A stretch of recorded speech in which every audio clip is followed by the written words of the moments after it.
Ready tayo mga idol, mga ka-More Treasures. Dahil sa ngayon ay wala akong lakad at ang asawa ko ay nagkatarangkaso.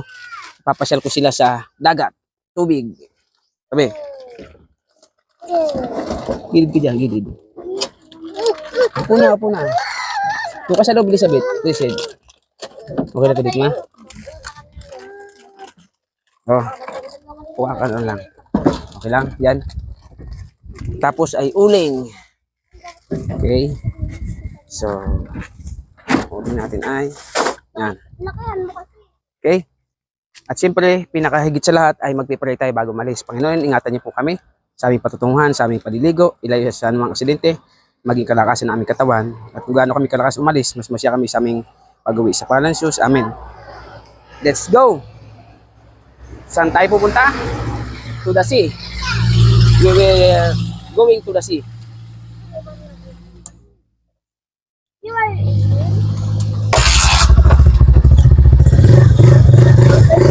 Bakla ka.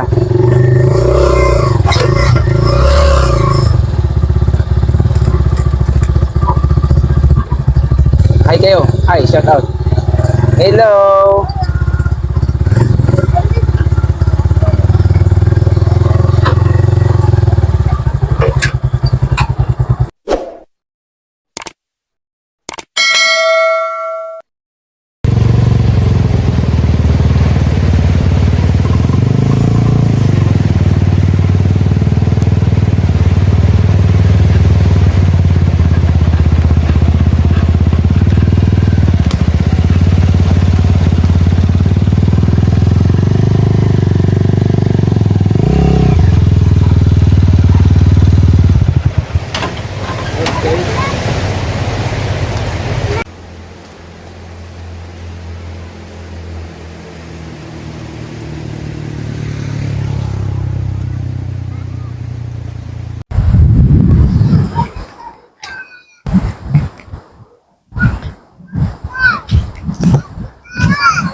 So, dahil kami ay walang boy, mga idol.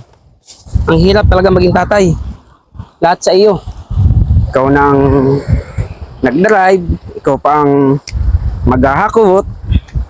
Tapos mamaya, ikaw pa din ang magluluto. Talagang shout out sa inyo mga idol, mga kaibigan. Pero alam nyo ba mga idol, kapag isa kang tatay at nagagampanan mo ang iyong tungkulin bilang tatay, ay napakasarap po sa pakiramdam. Kahit napakahirap. Dahil mahirap po ang maging tatay. Ikaw na lahat. Ano po? Ikaw magtatrabaho. Ikaw din na maghahakot. At yan, natapos ko na po ang aking paghahakot ng mga baon namin. So ako naman ay magpre-prepare po. Mag-iihaw ako ng liempo. Ito po ang native style na kalan. Kailangan po niyan ay kahoy na panggatong. So tignan niyo po ang ating paligid mga idol, mga ka-More Treasures. Napakaganda po dito sa ating lugar. Sa Real, Quezon. Yan po ang dagat. High tide pa po tayo. Papunta na po sa pagka-low tide. So yan po ang aking mag-iina. Yan ang aking mga anak. Okay. Ito lang kaso ang asawa ko kaya pinalalakas ko po siya. Siya ay aking Elizabeth. Hi. Oh, mama si Bunso. Kuya. Hi. Oh. Hi, Gideon. Hi. Yan. So pinagpala po ako ng Panginoon sa aking mga anak at wala pa po yan. May kulang pa pong dalawa yan. Yung mga panganay ko po kasi nasa school ngayon. Luto naman tayo mga idol. At sinisimulan ko na nga ang pag-aapoy ng kahoy upang makapag-ihaw ng aming ulam. Ganyan mga idol ang original na kalan natin noong unang panahon. At yan po ay kalimitan pa rin ginagamit sa mga probinsya, lalo na sa mga lugar na hindi pa po abot ng kuryente or hindi pa po civilized. Nahirapan nga ako magdikit dahil umulan po kasi nung gabi, basa po ang mga kahoy pati po ang pinakang lupa. Ngunit yan, dahil sa dala ko ay isang notebook na gamit na, nagawa ko pa rin paapuyin ang kahoy, ang kalan.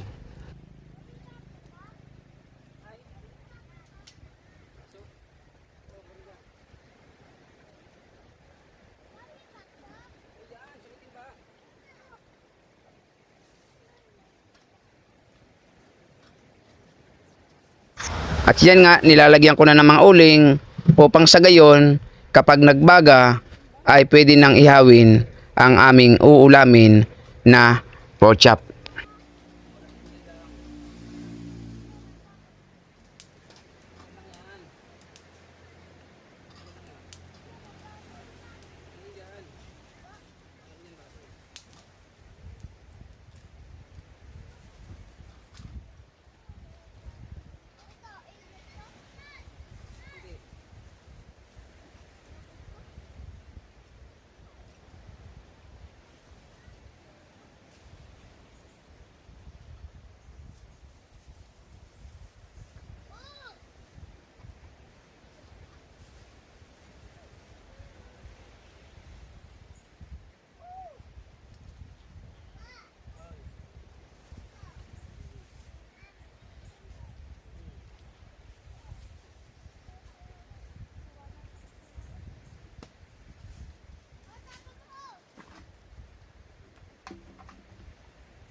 Na mga guys, wow, ang sarap.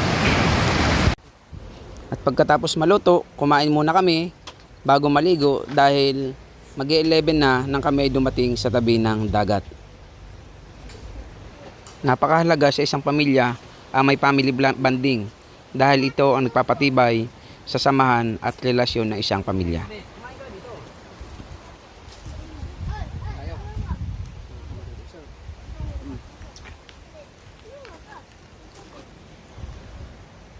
Kain po tayo mga... Kanina idol ay high tide. So makita nyo po hanggang dito kanina ang tubig. Yan. Ngayon, yun na, ang layo na. Nasa mga 80 meters na po ang layo niyan pagkaka low tide niya yun. Nag low tide na po. Tumating kami dito ay 9. Ngayon po ay 12:30. At low tide na po tayo. So yan po ang aking anak, Samson. Samson, say hi. Hi. Yan ang aking Samson. Si Gideon ko po. Gideon, hi. Yay, galing. Oh. Okay, yun po ang isang anak. At yung aking pamilya, asawa ko. May mga naliligo din na iba. Dahan-dahan kayo anak dyan. Oh. Galing, oh. Okay. Tignan niyo po, ang ganda ng lugar dito sa amin. Napakaganda po dito ng lugar. So, sa mga maliligo. Yan, oh, may mga kapitbahay po kami dito naliligo. Yan. Lawak po nito. Mga kaibigan, mga idol, mga ka-more than treasures. So, pakikita ko lamang po sa inyo kung anong itsura. Pero talaga pong matatalas ang bato. Hindi naman pala matalas. Magaspang lang. Okay. Nasa 100 meters na po pala ang naka-low tide niya.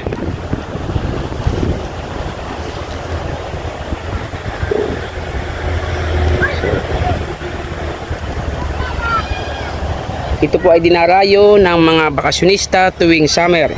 Nandito po sa amin ang maraming resort. Real Quezon. Lubayat po ito. Barangay Lubayat.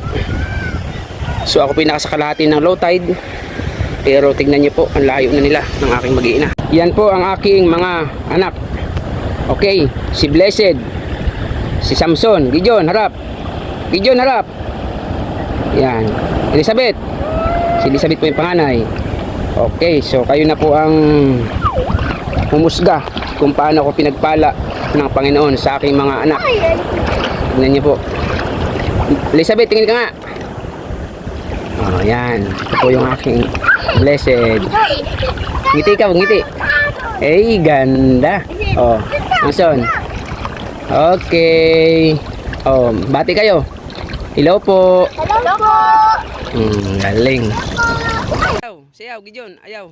Ayaw nyo, sumayaw. Yun. Sayaw, Gideon. At dahil po hapon na, kailangan na naming umuwi. Salamat po sa inyong panonood. See you next on my tutorial video. God bless po.